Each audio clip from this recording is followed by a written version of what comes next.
Meet PitchDB, the ultimate platform for speakers looking to make their mark on podcasts, conferences, and media outlets.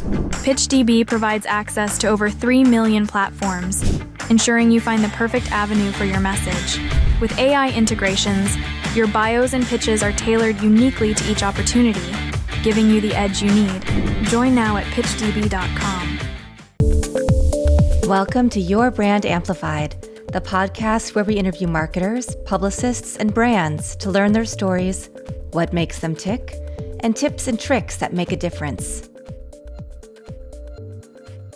This is Annika Jackson, and I am super excited to have Dr. Brand Love himself, Aaron Ahuvia, on the show, a fellow professor, more experienced and tenured than I am, for sure, and popular keynote speaker with multiple books. Aaron, thank you for being on the show today. Annika, it's really a pleasure and a privilege. Let's talk about your journey. You've been in marketing your whole career, but you didn't start out as a professor. No, actually, my undergraduate training was in philosophy, so I have a degree in philosophy. It won't surprise any of your listeners to discover that I had a hard time getting a job. And post-graduation, I was interested in workplace democracy. Companies are owned by the employees, and ended up getting a job at a finance firm that did that, set up those sorts of companies, and found myself in business school, and then from business school into the PhD program in marketing, and really found that marketing was my home. I've always been very interested in the field. And so I've done a lot of different stuff there.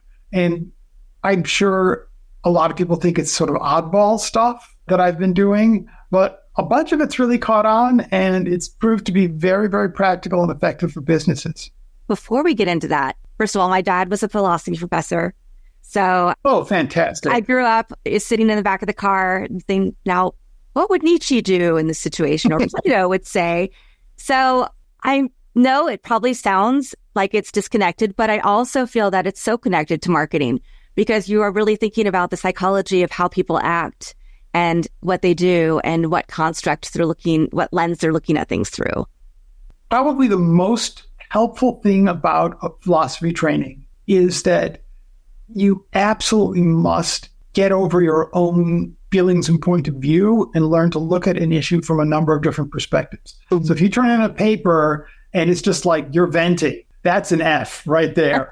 You've got to be able to say, look, I might look at it this way, but somebody else would see it this way, and somebody else would see it this way. It turns out marketing is incredibly related to that, because marketing is about understanding how your customer sees the world, sees their own life, sees your product, your brand, the competition. And that's usually very, very different from the way you yourself see things. And one of the things that people have the hardest time with, and that when I'm teaching, I emphasize to a great degree, is sort of getting over yourself a little bit and trying to see the world from other people's perspectives, which is easier said than done. And that's the work that I do in my agency life is a lot of that, right? You don't just look at the demographics, you look at the psychographics. And for that company, it's particularly for adult education, workforce development. And so there are many different factors that play into those things. But I think when it does come to larger brands, a lot of times people build things and just expect people to show up because they are like, this is a brilliant idea. So can you talk to us a little bit about how you developed this, your strategies and this theory of brand love and what that really means? And this is a multi-part question, how you've implemented it across major brands that we've all heard of. Yeah, so a good story. Let's start at the beginning. It's a good place. It's a good place to start. Some of your listeners will have heard of Professor Philip Kotler. He's very famous in marketing circles, and he taught at Northwestern. I was a student in his PhD seminar, and he is just in love with marketing. He's saying everything is marketing, politics is marketing, religion, you're marketing a religion, even dating, you're marketing yourself to this other person. I was single, and I thought dating was way, way more interesting than real marketing. So I asked him if I could do my term paper on dating as marketing. He was very enthusiastic, connected me to a really brilliant woman, Professor Mara Edelman, who we ended up writing a bunch of papers together. And we became I can say this without equivocation, the world's leading academic experts on dating services, because we were the only academics in the whole world who look at the topic of dating services. Nobody else would go near it with the 10-foot pole. It was very stigmatized. Now it is online, media online is the single most common way that people meet their partner. But at this time, which was around 1985, 8, somewhere in there, it was very stigmatized. The internet was just getting going. So most people weren't doing this topic, but we were, and having a lot of fun. And I used to do these workshops in bars, bring in the PhD student in marketing to tell you how to write a singles ad. I told people how to write singles ads. It was really fun. In any event, I did all this. In order to do that, I had to study the psychology of love, which was also just incredibly interesting research going on there. And I spent a couple of years getting very, very expert in that. But when I was thinking about going on the job market to become a marketing professor, I knew that if I was known as like the dating services professor, I was not going to get a job. That wasn't going to go over. So I had to do something else. And I was a little bit, reluctant. I'd spent so much time studying the psychology of love. I didn't want to let all that go. So I thought, people don't say that they love products. They say they love brands. We hear that all the time. Do they? Well, what's really going on there? How does that work psychologically? So I just pivoted, took that over to people's love of products and brands and activities and all sorts of other stuff. And that was the origin. At the time I did that, there were a couple people who had said, it's interesting that people use this term, but nobody had ever done like a major study of this topic. So my research was the first real sort of in-depth scientific work looking at that topic. And it really has caught on. Now, if you go into Google Scholar and you type in brand love, you'll find over 20,000 academic papers talking about this topic. But at that time, that was it, So the first thing I wanted to know is whether people really do love things. And the answer is yes. Although it turns out now that we're able to do more neuroscience and scan people's brains as they're thinking about these things, that there are things that are in common, enough to say that when you love a brand, it's really love. But there's also some differences that are going on there too. And one of the main things that's in common, and this will show up, this is very important. I know your listeners, a lot of them are looking for applications in marketing. Well, one of the main things that's the same when people love a brand is when they love a product, love a person, is that our identity is very, very much involved. Yeah. People say that, in love, two become one, right? That you kind of merge with this other person. Your identity merges with this other person when you fall in love with them. And that psychological level is very true. That's what's, fundamentally happening in your brain. Your brain is coming to see them as part of your own self, your own identity, when you fall in love with a person. And that's the same thing what happens with a product or with a brand. So one of the things that really underlies brand love is this connection where the consumer comes to see the product or brand as part of their identity. And that takes us to a really interesting point with marketing. Yeah.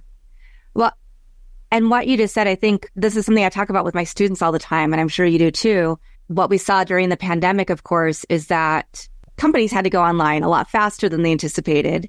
But the ones who were doing it right, it wasn't only getting there and doing it right and showing up, but the audience was also, we were all at home paying much more attention to things.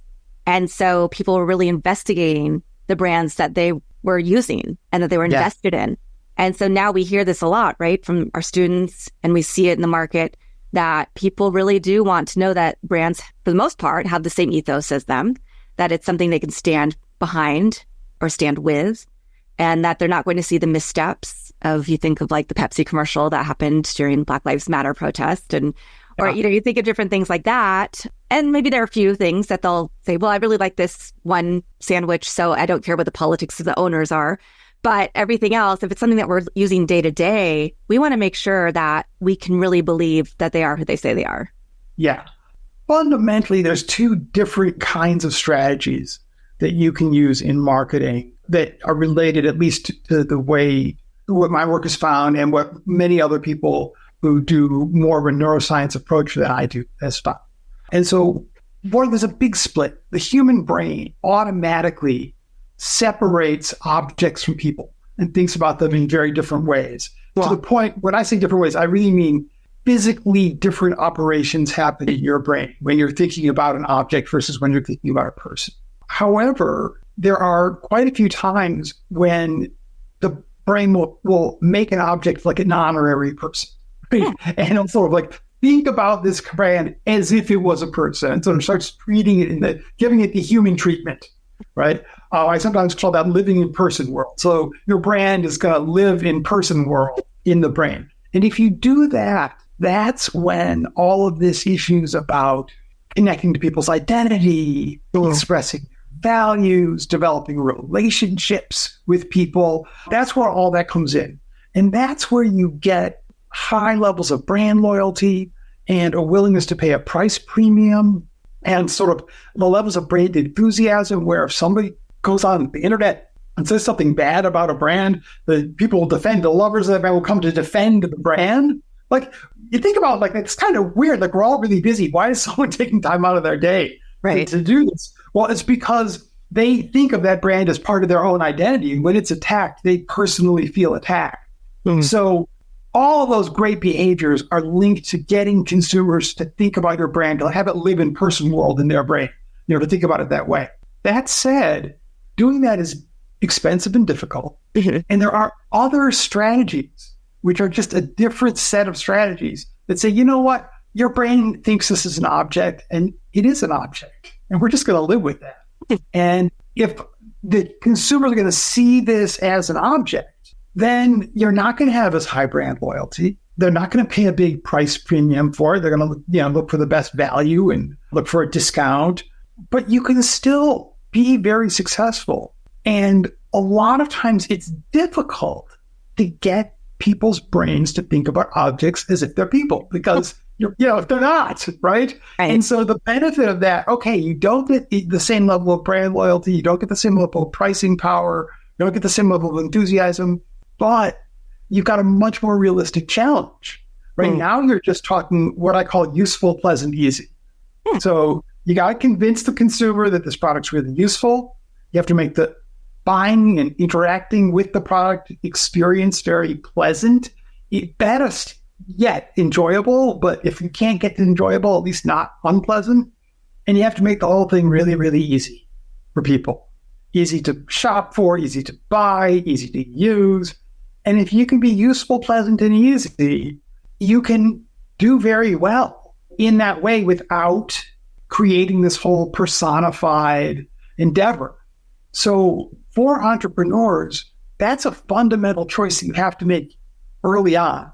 And those are very different kinds of strategies. And brand love is definitely, brand love is very similar. If people are using net promoter, customer satisfaction, brand love, the people who are supporting these different principles, we come on podcasts like yours, and we try and convince everybody that ours is better and that there's this huge difference between them. But they're pretty similar. They're all like trying to create this relationship with the customer where you have a high level of enthusiasm and satisfaction and commitment from the customer. That's, quite different from an approach, say, Walmart, where Walmart is making a ton of money. And there are people who love Walmart. There are people with Walmart tattooed on their arm. I'm not saying that nobody loves Walmart. There are people who do. Absolutely. But that's not central to Walmart's strategy. Right? They're just trying to be really, really high value for customers. And that's just a different kind of... And their value is based on cost factor versus other things, being environmentally sound, sustainable, other things that people might think of, how the products are sourced, how people are paid to make the products. So a lot of times when we're taking clients through marketing and branding, we talk about customer personas and we talk about brand personality and tone and how you speak to your customers and making sure you're really mapping to this one or two avatars to start with. So when you say that that is effective for the easy, useful, like that is how people should approach brands? Or is there something else that is a strategy that we're not thinking of or that people need to really implement? That's not a bad thing in any marketing strategy, right? Having some sort of a coherent brand image and brand message and sticking with that is a good idea no matter who you are. And if you're trying for just sort of useful, pleasant, and easy, that personality is going to be very simple and it's going to be a least common denominator personality. It's going to be helpful and cheerful and nice. Good, right? Trustworthy, helpful, cheerful, nice. That's it. It's not going to take stands on political issues. It's not going to have moral views on the world, right? Interestingly, I used Walmart as an example, but Walmart is interesting because this may surprise some of your listeners, but Walmart has done more to reduce waste, help the environment than many, many other companies. It's built in, they see it as a cost-saving measure, but they get rid of all kinds of excess packaging, excess shipping. They just, cut all that stuff to the bone, and they've actually done a tremendous amount that's environmentally very good. Wow. However, no one thinks of that, and they don't brag about it, and they're not trying to do it. They don't want to go into your politics at all. That's not their business, right? So, but, and their symbol, like the Walmart avatar, if you recall, at least it was a couple of years ago, and last I checked, it was the smiling circle. Yeah. It was like a smiley face. Yeah. It could not be more simple and bland than a smiley face. Exactly. Right. Opposite Patagonia. Patagonia, perfect example of a completely different approach. Right. Very political, very on message all the time, very committed. And as a result, people pay a huge price premium for Patagonia. I have heard people refer to it as Patagucci. Right. Just given the price premium that they're able to get for their products. And people are passionate about it and loyal to it in this really intense way. So that's also a very good strategy. So if you are a mission-driven brand, if you are going out there and you're saying, I want to make money, but I also want to do good in the world, in that kind of a situation, you're going to be looking at a brand love strategy, right? And again, you don't have to call brand love, you can call customer satisfaction, you can call it net promoter. These are all the same. People talk about super fans now as a term. We want to generate super fans.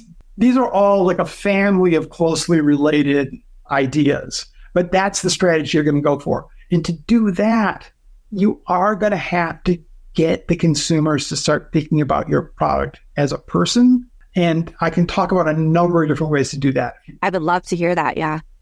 Yeah. So the first way that you get people to think about your product as a person is through anthropomorphism. Anthropomorphism is a very long word for simply means that, the product that looks like a person, it sounds like a person, it acts like a person. So cars, the front of the car, it looks like a face. The headlights look like eyes.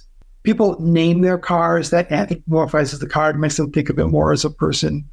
I've done some research showing that anthropomorphizing products leads consumers to love them more and has a lot of benefits. And that's really catching on. You're seeing industry, a lot of products now, much more than used to be, where the product itself, even if it isn't inherently like this, like I've got this scrubby sponge, which is done used to clean the dishes. Yeah.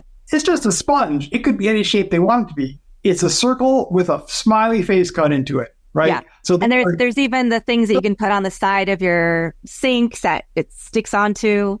Yeah. Yeah.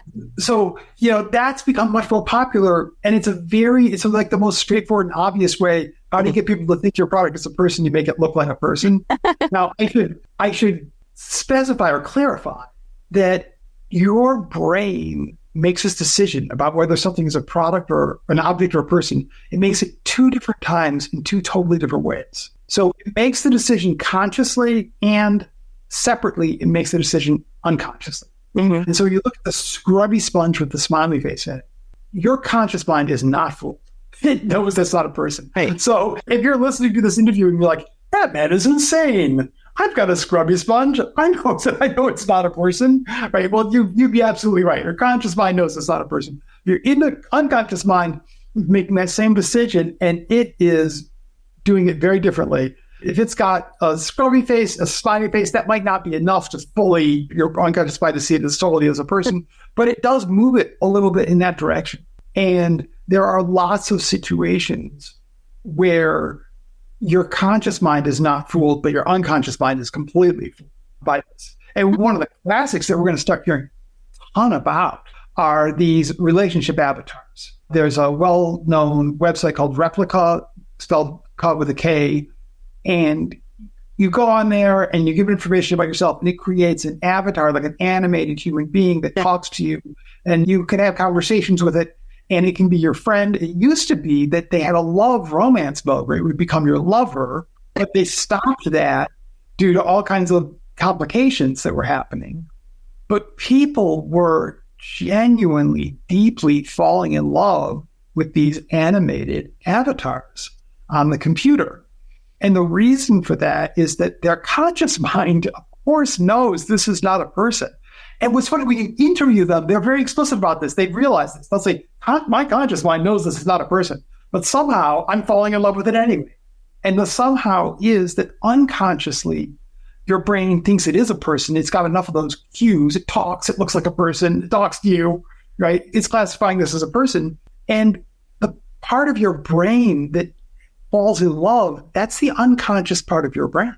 You cannot make yourself, you cannot decide you're going to fall in love with someone and make yourself love them, right? Falling in love is very much an unconscious process.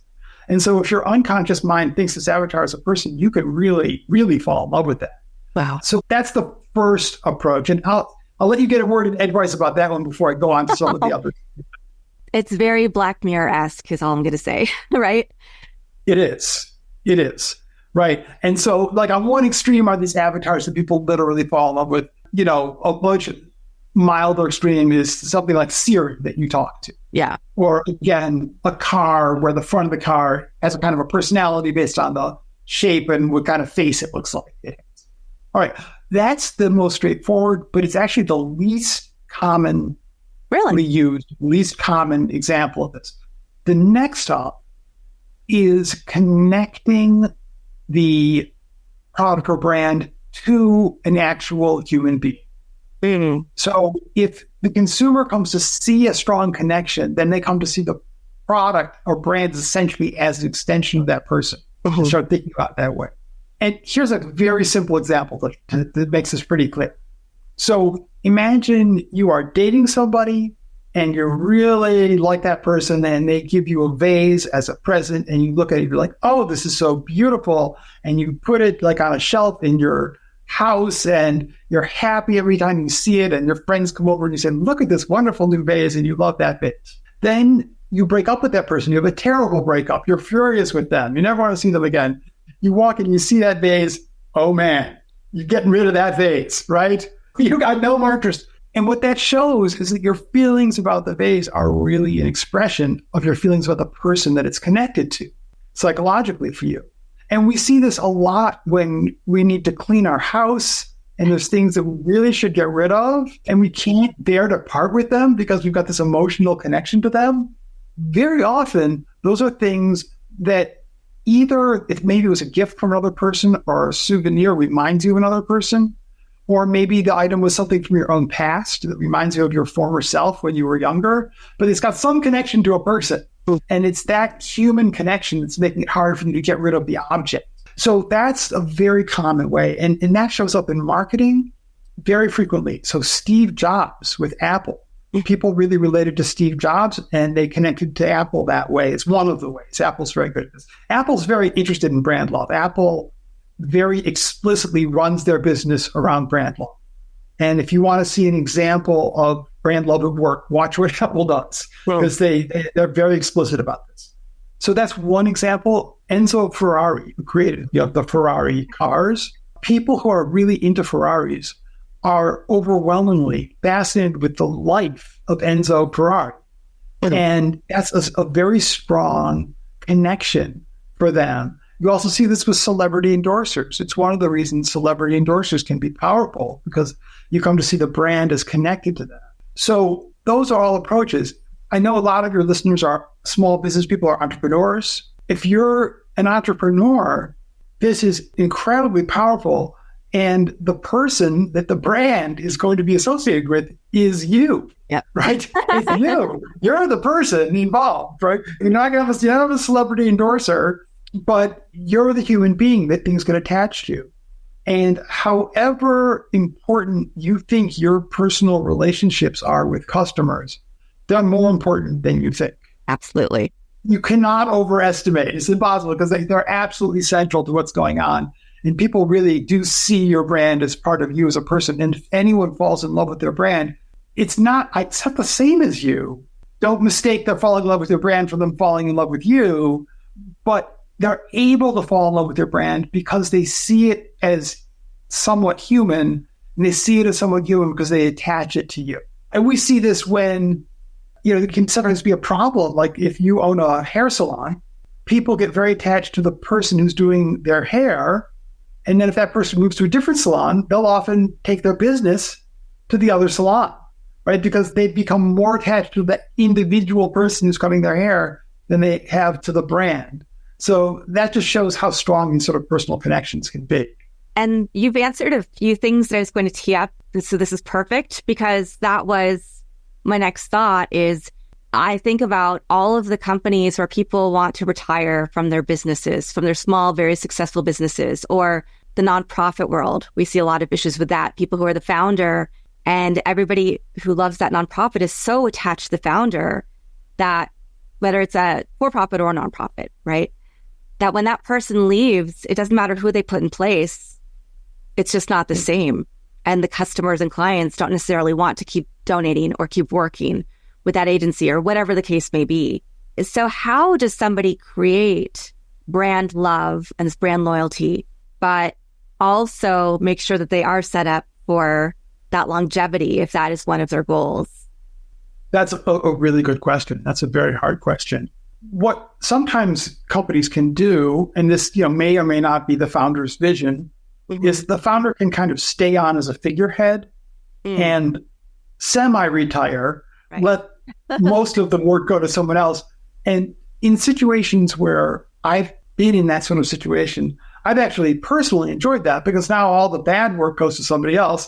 All you have to do is, you just have to wave to people and show off and give talks. And that's, a lot of the more pleasant kinds of aspects of the job. So that's one possibility, to sort of stay connected. Another possibility is to do some sort of a handoff that takes place over time. Mm-hmm. So instead of, I created this nonprofit, it's 100% me until July 21st. And from that point on, it's this other person going to sort of have a gradual transition where you start doing things together. You start meeting with people together, and they get to know this other person, and that sort of hands off.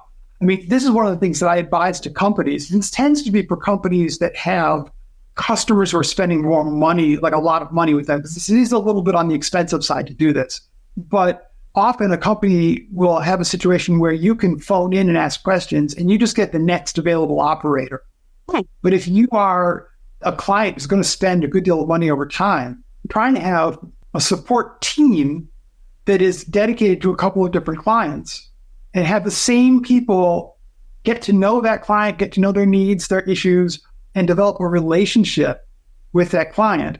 And you can do that with just one person, but the danger there is that that person leaves, they take a lot of that knowledge with them, and they take the relationship with them. Yeah. But if you have a group of, say, 2 or maybe 3 people that are on a team, one of them can leave, the relationship shifts to the other 2 people who already have those social connections, and then you can hire in another person, and then they'll sort of absorb things. So that kind of a gradual transition is one way to handle that.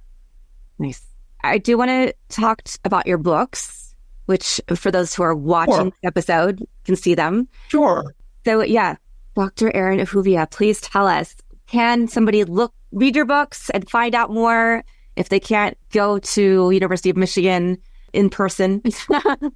Any listener who is around Ann Arbor or Dearborn, where I teach on the Dearborn campus, who wants to discuss these issues, I'm genuinely offering. I'd be happy to talk to anybody. However, if you want to read the book, the current book is called The Things We Love. And for those of you who are on video, you can see it here. So The Things We Love and How Our Passions Connect Us and Make Us Who We Are. And it lays out a lot of the issues I'm talking about here. It's not a managerial book. It's not teaching you how to do marketing. It's teaching you the underlying psychology behind brand love, but also, why people love music, why they love food, why people love dancing, all kinds of different sports, things that people love.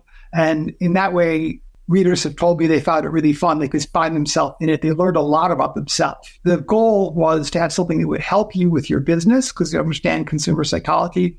But, when you pick up a book, you spend enough time working on your business. Don't you want something that's fun to read? Yes, absolutely. And then it teaches you a little bit about yourself beyond your business. So that's the attempt with that book at least. So it's called The Things We Love, Our Passions Connect Us and Make Us Who We Are. Fantastic. And you can get it anywhere, any major bookstore on the online. Yeah, well, would you like us to link to a website or to any specific platform? Sure. I'd love to do speaking, and I've got a website that you can link to called Dr. Brand Love, all one word. So Dr. Brand Love, or you could spell out doctor. It should get you there either way. And that has information about me as a speaker, and it's a great way to connect. And I'd love to hear from you through that website as well. Fantastic. Well, you've given so much tangible information to me and to our listeners today on just different approaches to take. I did want to ask, because you said that if somebody is going to look at a brand as a person, that is a much more time-intensive and costly process. Yes. Can you talk to us a little bit more about that? Yeah. So the 3 basic strategies for doing that. Yeah. It doesn't matter. All these strategies have some things in common. You've got to have a really good product. You've got to give good service. You have to have value for money, all that kind of basic stuff. And same with marketing. You have to have brand awareness and recognition. All the fundamentals of marketing are the same at one level. But then you're pumping it up. If you want them to start looking at it as a person, you can either some combination of anthropomorphism, right? Or just connecting it in their mind to a human being. You yourself, the brand owner or an endorser or people who work there, characters in the advertising, making some sort of a human connection with it. And then the third way, which I mentioned earlier, is to get consumers to see it as part of themselves, part of their own identity. So when it expresses their values or when it has some sort of a connection, like it's from a certain place. Oh, I'm from Ann Arbor. And Zingerman's and this restaurant that's very much associated with Ann Arbor. And so I see Zingerman's as, part of my extended sort of sense of identity in that way. Any one of those 3 approaches, and hopefully some combination of all of them, help get the brain to start thinking about it in these more human ways. And it's a great approach, but it does have some dangers. It doesn't guarantee love. Think about it, all the people that you know. You don't love all of them. Right.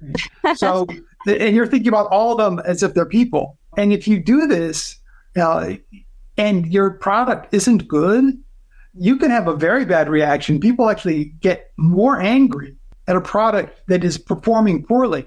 If they see it as just an object, then, well, it's just a malfunctioning product. But if they see it as a person, then it's an asshole. I mean, it's just this bad person out there who's out to get them. And they get much more angry in those situations. So it's got to be a good product. But if you can combine very high quality product, a connection to people's values, and an enjoyable experience, enjoyability is also a difference. If your product lends itself to something that's enjoyable, it's a lot easier to create brand love. So if your product is something that's just very, very functional and doesn't have that sort of hedonic enjoyment, fun aspect to it, it's oftentimes better just to say, all right, people are going to be an object. I want this to be useful, pleasant, and easy, and focus a lot on distribution and a lot of reminder advertising and kind of plow ahead that way. Fantastic. Well, thank you. I really appreciate that you've shared your knowledge with us, your book, and just different things and ways for people to think about approaching their businesses, particularly if they are thinking about a rebrand. They're maybe stuck in a cycle of, okay, we got here, but we can't take it to the next level. How do we do that? Or starting a new business. I think all of these approaches are really important to think through and think about what's going to work for each of you who are listening or watching and how you can combine them, as Dr. Erin Ahuvia said. So I got your last name in there 3 times. You very much, Anne. Of course. And of course, we'll link to your website. People can find out more about you. I always like to ask if you have a favorite quote, mantra, or some final words of wisdom you'd like to leave with us today. Yeah, I have so many, but the one that pops into my head at this moment is the lazy person works twice as hard. And it is a cliche, but it is so true. And it comes into my head because it's something that I wrestle with sometimes. I like to be smart. I like to find a smart, clever way to do something that's going to make it easier. And sometimes the easier way to do things is just to do them.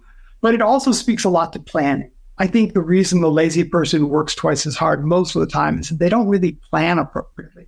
They're lazy in the planning. And then because they're lazy in the short term, they work much harder in the long term. So a lot of the things that I'm talking about here have to do with that kind of strategic planning, have to do with figuring out what your overall strategy is going to be so that you can then work more efficiently in the future. So I know if you're a listener and you're thinking, oh, that all sounds good, but I really don't have time to deal with that now. I assure you, however busy you are now, you'll be that busy later as well.